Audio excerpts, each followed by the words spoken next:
Hyundai Accent na ayaw mamatay ang taillight. Paano natin ginawa? Panoorin sa video.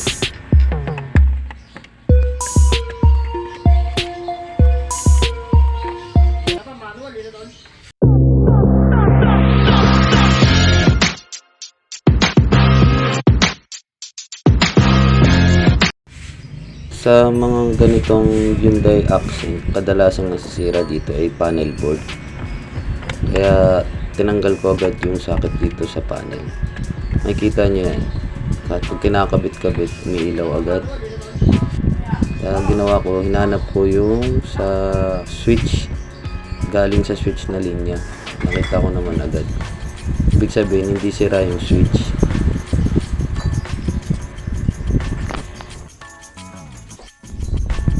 Kahit ilang ulit ko pa pa-test yung switch, ayos naman talaga. Kaya di ko pinaginalaan yung switch dito.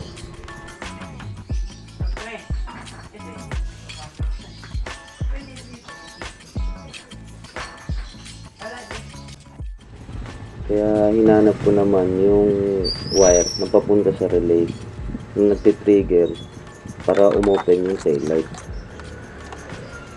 At natuklasan ko na pag sinapsak siya, meron na agad siyang brown na lumalabas.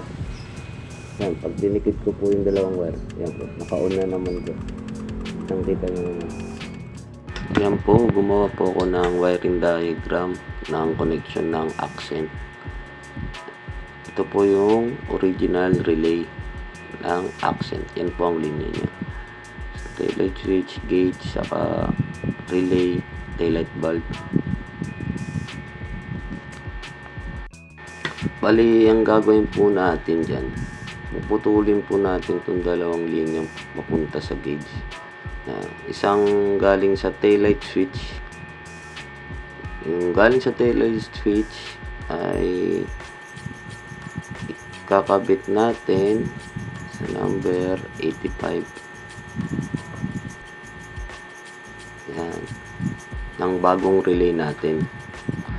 Tapos itong papunta naman sa 85 ng original relay, lagay natin sa 87.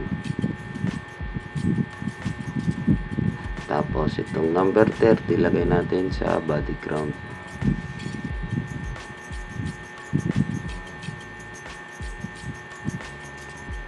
Tapos itong 86 lagay natin sa ignition. Galing po sa susian. Huwag kakalimutan maglagay ng fuse. Yan.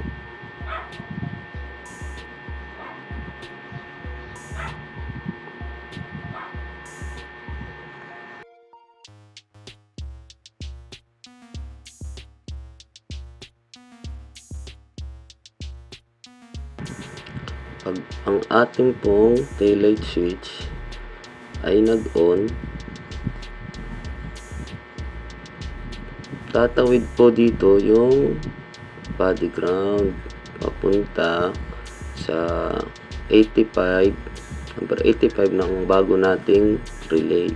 Tapos yung ignition sa ayun po yung magpapabukas sa ating relay. Tapos yung ground po, pag nakabukas na po ang ating relay, dadaan po yan sa number 87 papunta sa number 85 ng ating original na relay.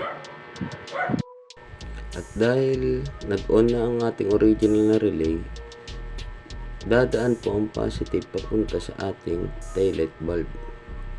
Bubukas po ang ating taillight bulb. Mawala po yung grounded niya. Sa mga nagtatanong po kung iilaw pa po yung panel gauge, kung dahil tinanggal po natin yung dalawang wire, iilaw pa rin po yan kasi ganito po yan. Pag nag-on po tong relay,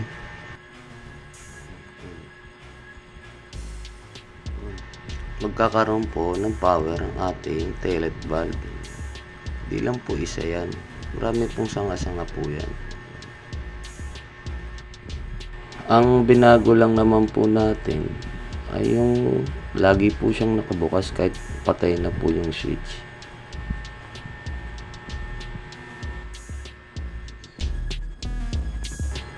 Ito na po at nilinyahan ko na po ng relay ang Hyundai Accent.